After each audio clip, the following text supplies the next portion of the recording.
Hello and welcome back to the talkSPORT MMA channel. My name's Kweku Afari, and before we get started, just a little bit of housekeeping. Make sure you're liking, commenting, and most importantly, subscribing to the brand new talkSPORT MMA channel. Now, I am delighted, I am honored to be joined by not only a best-selling author, but a former UFC champion, a UFC Hall of Famer, a former WWE champion, an Olympic medalist, the one, the only Ronda Rousey. How you doing, Ronda? Fantastic. Thank you for fitting an Olympic medal in there. It gets forgotten. Oh, that can't get forgotten. That's very important. That's how you got started in terms of combat sports, and that's kind of the way I want to start this as well. I listed your accomplishments and your accolades, but which one of those are you most proud of? Well, I think I'm most proud of getting women in the UFC because it created a profession for women in combat sports. There was no way to make a living on it before. And so it's not just for people that do MMA, it's for, women that did judo or wrestling or boxing or Muay Thai or whatever, all these different disciplines that they weren't able to make a living before.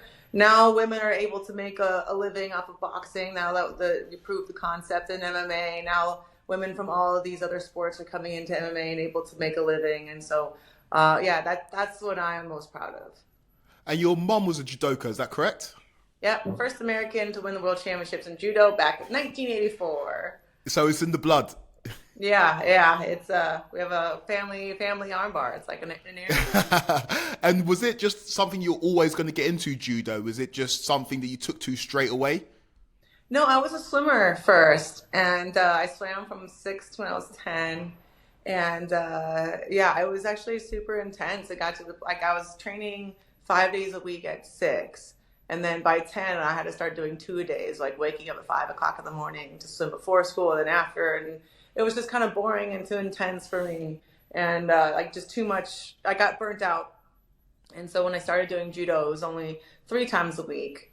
And it was just, it was so engaging. It was like problem solving. It wasn't like you have to do the butterfly this way or you're disqualified. It was find a way to get this kid on the ground. And so it was much more, I was captivated by it. If it works, it's right. And I love that about it. Well, that's the beauty of martial arts, right? It's pragmatism mixed with creativity, and somebody described it as high-level problem solving with dire consequence, and that's how it seemed when I watched you fight in the UFC, in MMA. That's how you kind of fought. You were problem solving consistently, but also had devastating finishes. I kind of want to go to the beginning in terms of you growing up. You'd mentioned that your proudest achievement is getting women into the UFC. But in terms of judo, when you went and won that Olympic bronze medal, how did that come about? And can you describe your path to Olympic glory? I was just really encouraged as a little kid. I had apraxia, which is a motor speech disorder, and I guess my parents said that I used to say that I was dumb and stuff all the time. I don't remember that because I think that they tried to really overcompensate and told me I was like exceptional and was going to do amazing things. And once I started swimming, my dad was like, "You're going to win the Olympics in swimming." And so I just assumed that I was going to do something great in one day. And so when I switched to do judo, I was like, okay, I'm going to win the Olympics in this now. And my mom was the world champion. It wasn't something crazy to think, she was walking through the living room and forgetting her keys. So it wasn't like being the best in the world at something was like some abstract concept. And so that's just always what my goal was getting into it. Was I wanted to win the world championships like my mom did. I wanted to be the first American to win the Olympics in judo, and I was extremely successful really young. I won the junior world championships, which is under 21 years old, at 17. I won the finals in 4 seconds. And I was the youngest competitor in the Athens Olympics and at 17. And then at 21, I moved up into a new division and came out from left field. And I won silver in the world championships right before that Olympics. I got bronze in the next Olympics. And in judo, you peak in your mid-20s. So at 21, I was already junior world champion, world silver medalist, Olympic bronze medalist, and I was favored to win the next Olympics. And I had just completely fallen out of love with the sport. And I was miserable training, and everybody wanted me to stay with it. They were like, "You're going to be the first American to win the Olympics in judo. Like, you can't walk away now."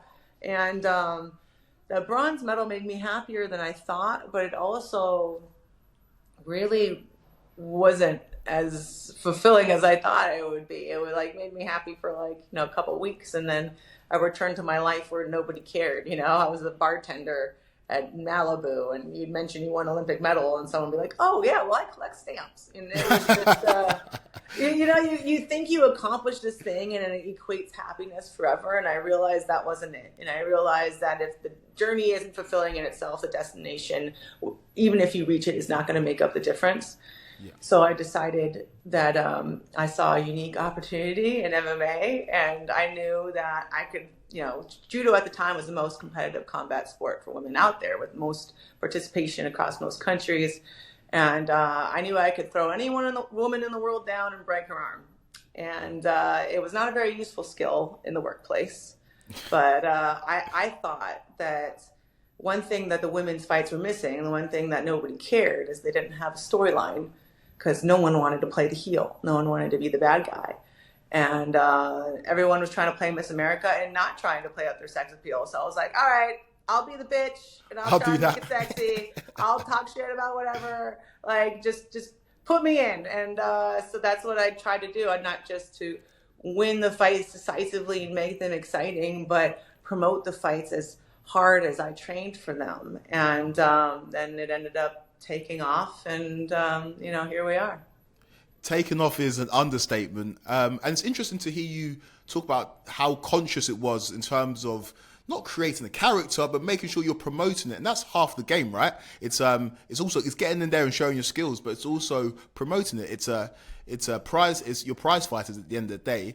And if you look at the two biggest draws, in my opinion, in MMA history, not my opinion, facts, you and Conor, it seems like you share that thread in terms of understanding the game and understanding that it's a commercial game and you need to promote yourself. So I want to ask, when you were younger, were you always a performer? Were you somebody that liked to perform? Is that as important as competing? No, I hated public speaking. I was extremely shy. Don't like being the center of attention. I'm good at it. I had a lot of trouble speaking in general, and I was very self-conscious about my body and everything like that. And so I kind of had to purposefully go against what my tendencies were and to go outside of my comfort zone. And I just forced myself to do it. And the more reps that I got, the better that I got at it. But yeah, like Conor's the kind of person that like thrives from the spotlight and the attention, and he like gets energy from it. It kind of spotlight burns me, and I'm like just trying to like do such a good job that it like saps a lot of my energy and stuff like that. So yeah, I'm good at it, but it's not like my happy place. I don't want to be like, in the spotlight doing stuff unless it's for a purpose. I'm promoting something. Like right now I'm promoting my book. Before I was promoting my fights. And if there isn't a reason or a purpose for me to, be center stage, then I'm just going to go disappear on my farm. And, that's just what makes me happy. No, I respect that, and you've got to serve yourself as well, because for the longest time you served other people. You've been an entertainer, performer, and now you've got to a stage in your life where you do what you want to do. And that's why I want to talk about your book, Our Fight. You can do anything. Like I say, you're a best-selling author already. You've won championships in multiple disciplines, but you decided to write a book, a very revealing book at this stage of your life. What was the motivation behind that? Well, I think the main reason is I just wasn't able to speak about my concussion history before because of what I was trying to accomplish professionally. If you're a fighter, it's literally putting a target on your head. And even to tell like Dana or my coaches that, I think they probably would have tried to make me retire before I did, which, maybe I should have, but I didn't. I wasn't really ready to face up to it. I was kind of in denial and ashamed of it, because I just wanted to portrayed being, you know, indestructible. And I not just to everyone else, but to myself. And, yeah, I wanted to go into WWE afterward. I was worried they wouldn't hire me if they knew the extent of it. I knew that they would pull me out of performances while I was, you know, working for them if they knew I was, you know, suffering from concussions and stuff like that. So I just did what I was conditioned to do my entire life and hide it, and try to get by, and try not to let it affect me. And so I couldn't speak out about it until now, because otherwise there would have been consequences that I just didn't want to deal with. Do you think the consequences were perceived consequences, or do you think it was consequences that would have affected you both financially and career-wise as well? Well, I don't care about, like, you know, financially and like career in that sense. I just wanted to be able to do amazing things, you know. I wanted to be able to work on a match and then go and do that match, instead of being like, oh yeah, you know, we have this all women's pay-per-view coming up. That's the first ever, but Nikki Bella slapped me in the face and gave me, you know, photo vision and headaches for the rest of the day. And so I need to report this concussion and not headline this pay-per-view that is a really huge deal for everybody in the company. Like, I can't do that, you know, like, and so I would rather just not say anything and tough it out and nobody be the wiser. But yeah, I feel like I'm not the only person dealing with this, and I might be the first generation that had the research of CTE and the like long-term effects of concussions and stuff like that. And you know, as fighters, we're meant to feel ashamed of it, or as if we're making excuses or something like that. But we've all seen it, that a fighter gets to a point where they've taken too much punishment, and then it gets easier and easier for them to get rocked, to get dropped, to get knocked out. And that's not a personal flaw of theirs. It's that they have taken neurological punishment for so long that every concussion, it's easier to get to the next one. It's easier to get more and more damage.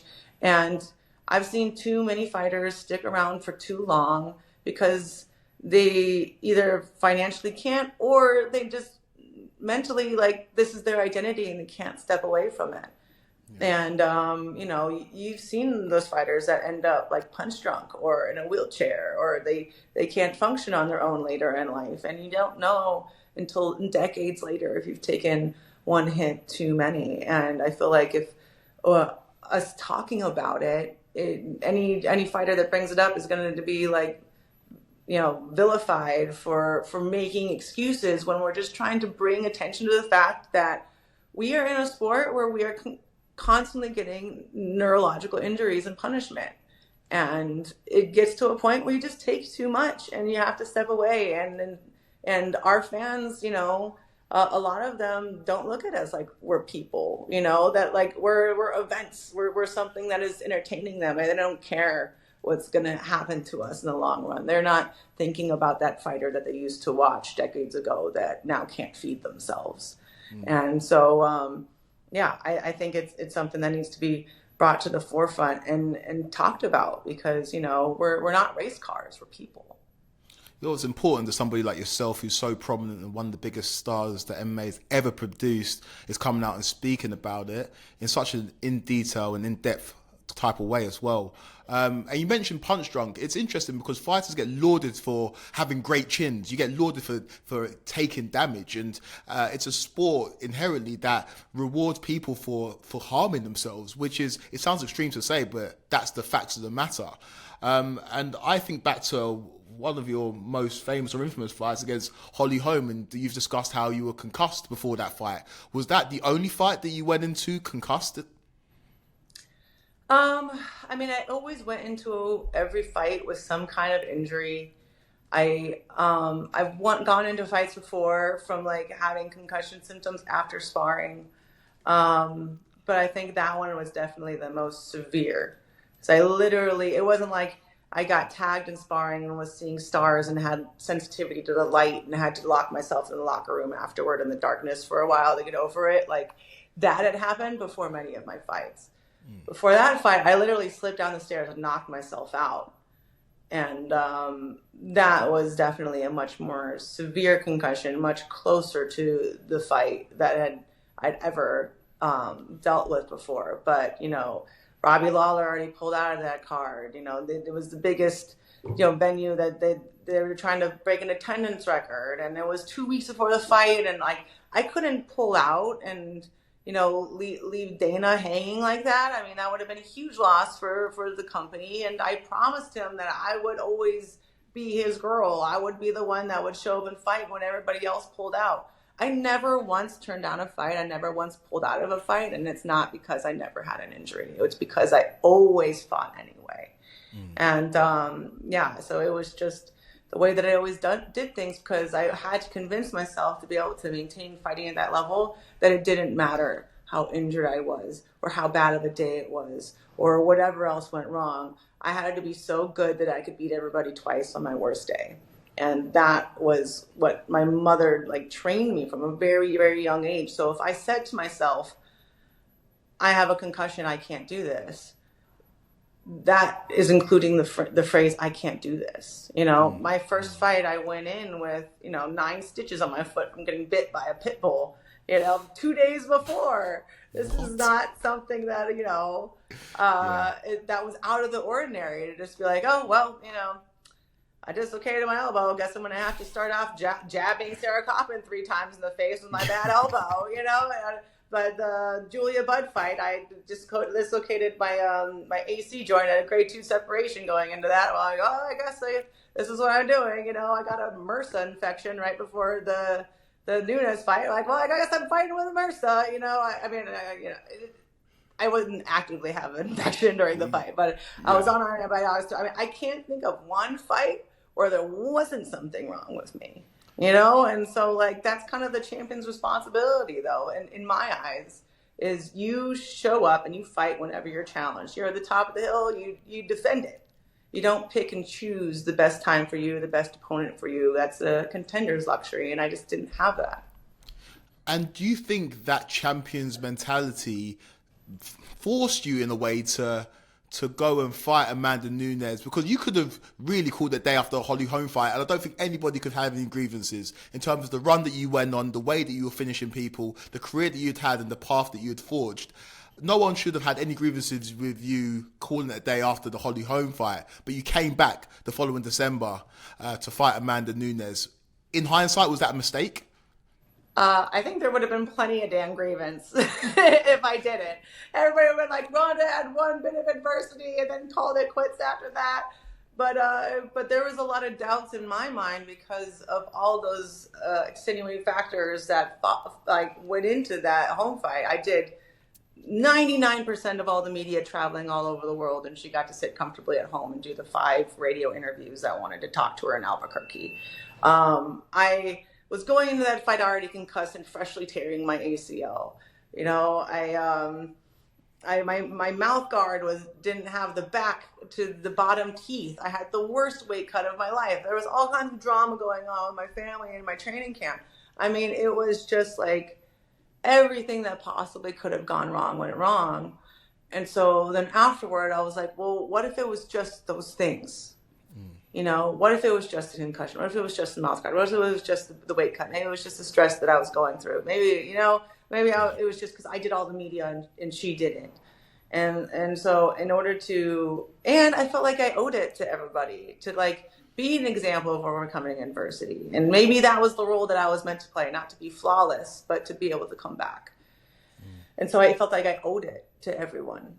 And so in order to make sure there were no doubts in my mind, I was like, okay, I need to try again, just so I know. And it was the same exact thing in that fight. I took the first touch of the fight, I was out. And it was at that point I realized even though I've never been faster or stronger, I've never been a better mixed martial artist, I've never had a better grasp of the game and system of fighting, I just couldn't take that punishment anymore and keep coming. You know, it was so easy to give me a concussion now. I'd just taken too many. And so then I had to make that decision for myself to leave. And I still, you know, take flack for it to this day. And but then again, those are the people that don't care about me and my health and my future and my family. Mm-hmm. And so I don't want to fight for them because they don't deserve it. And then I didn't want to talk to the media because, you know, they weren't exactly being too kind or understanding of me. And why should I go give them something to give them a bunch of clicks for free that they're just going to dissect and put a spin on it that sensationalizes it in one way or another. And besides, I wanted to go into WWE, and if they knew what I was going through, they might not have hired me, and they might have kept a much closer eye on me. And then, instead of just being, how you feel, you know, and I'm like, I'm fine. And then that's the end of the medical examination. I don't want to have to go through taking the concussion test, you know, every single time, which is, that's like one of my jokes. I'm like, is this part of the concussion test? Because I don't know if you ever took like a concussion test or something for like for a fight or something like that, but they'll like give you phrases or something to say earlier in the day, or like show you a shape, and then like hours later you have to like remember the phrases and draw the shape, and then there's like another like computer program you have to do. And I didn't want to have to be put through that because I didn't want to get busted for having concussions. Yeah, no, and that's totally understandable. And you've served your time in terms of sport. You've given the fans incredible moments inside of that octagon. You've explained your path in MMA, in the UFC, and in WWE as well. You don't really keep an eye on it anymore. Do you feel like you're in a different part of your life or different chapter of your life where your concentration is fully on your family as opposed to anything that you had previously achieved in terms of competing in combat sports? Yeah, I mean, yeah, of course my focus is 100% on my family, but I just kind of like do like, you know, when I jump into a profession, I just kind of do the walk away explosion, you know? yeah. It's like, oh, I just won an Olympic medal. Someone leaves that behind me. Like, oh, it's not as crazy, you know, MMA career. I'm just not even gonna look back. Oh, I want to do like WrestleMania and all this other stuff. Just leave the explosion, keep going. Now I'm on my farm. And I just really appreciate, you know, raising our Wagyu and poultry regeneratively and being able to like work with our animals to rehabilitate our land and make it into, you know, a habitat and give them the opportunity to like, you know, live their natural behaviors. And I really believe that regenerative agriculture is one of the, you know, most scalable climate change solutions out there. And now that we have a family and we have kids, we're thinking so much about the future that we're leaving for them. And instead of just leaving them a pile of money, I want to leave them a solution to the problems that they're going to be facing. And I think that, you know, regenerative agriculture is one of those solutions, and I'll do whatever I can to, you know, to bring attention to it, because I think that is the best use of my time and energy as opposed to, you know, the WWE. Yeah, two completely different things. I'm going to be a little bit selfish here, Ronda. Like I've said before, I said off camera that you're one of the big reasons why I'm a MMA fan right now. You and Conor McGregor. It sounds cliche, but you were the ones who got me into it. Can I get your thoughts on Conor McGregor right now? He hasn't fought in the octagon for a little while. I know that you don't watch MMA at the moment, but from an outsider's point of view, can I get your opinion on Conor McGregor? Well, I had started watching Roadhouse, but I didn't get to the part where he actually showed up yet because we were Easter egg hunting. I was trying to support. But I think, you know, he is a great entertainer and plays a great heel. And I think that a lot of the other guys in the division have such an asset in him because he'll promote the fight. He'll be the bad guy. You show up looking awesome in comparison and get to make a huge amount of money for your family. You know, I would be so happy to have an opponent like him around. You know, usually my back was hurting from carrying all these fights, and they just get to show up and be the baby face and make a whole bunch of money. I'd be like, hell yeah, God, please come and do all the work for me, and I'll just show up and fight. But you know, it's an entertainment business. And he's an entertainer. And for a lot of people that are in the business and don't like the entertainment aspect, he's the kind of person that can cover for them and, you know, still make these fights that are really exciting on their own have a story along with it and make it resonate with the people on the couch. Can I ask a really cliche media junket question? You mentioned Roadhouse there. I'm sorry, I've got to do it. What is it? Have you watched the film Warrior with Tom Hardy? Yes. Who would win in a fight between Tom Hardy and Jake Gyllenhaal? I know you haven't finished Roadhouse, but out of those two, who would have the best chance in an actual octagon? Well, I think Tom Hardy actually trains. Doesn't he actually compete? Yeah, he's actually competed and trained. So I gotta say Tom Hardy. Yeah, I mean, if someone's never competed before and just trained to the gym versus someone who's actually competed, the person with the competition experience is going to win, I believe.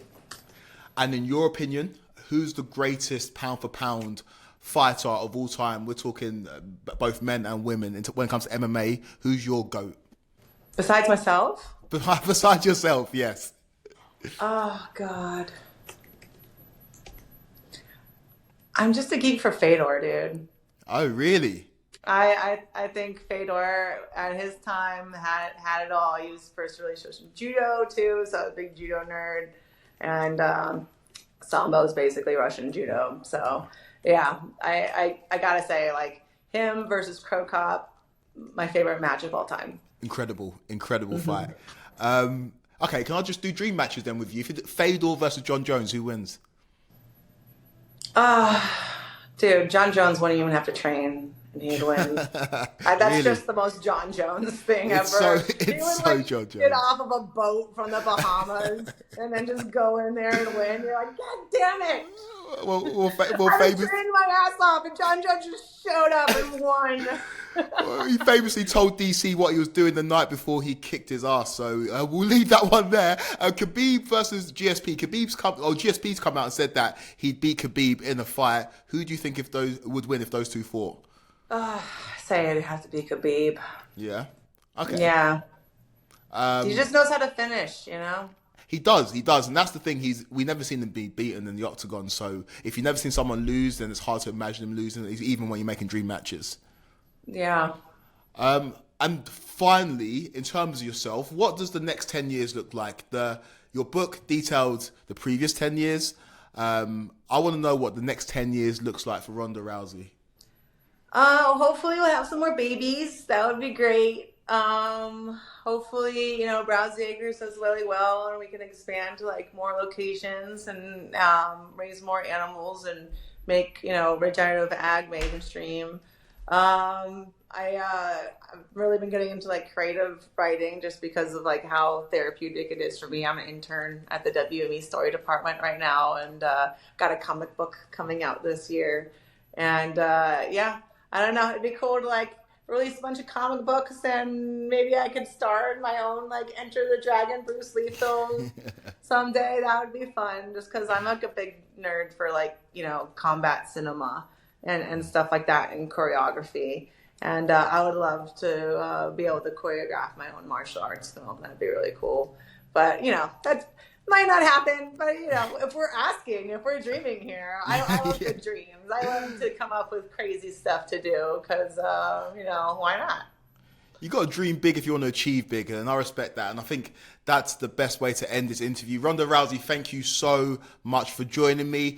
Everybody, I'm sure you enjoyed it. Let me know what you thought about it in the comments down below. Making sure you're liking, commenting, and subscribing to the talkSPORT MMA channel. Make sure you hit the bell notification button so you don't miss an upload. We'll be back with more content very, very soon.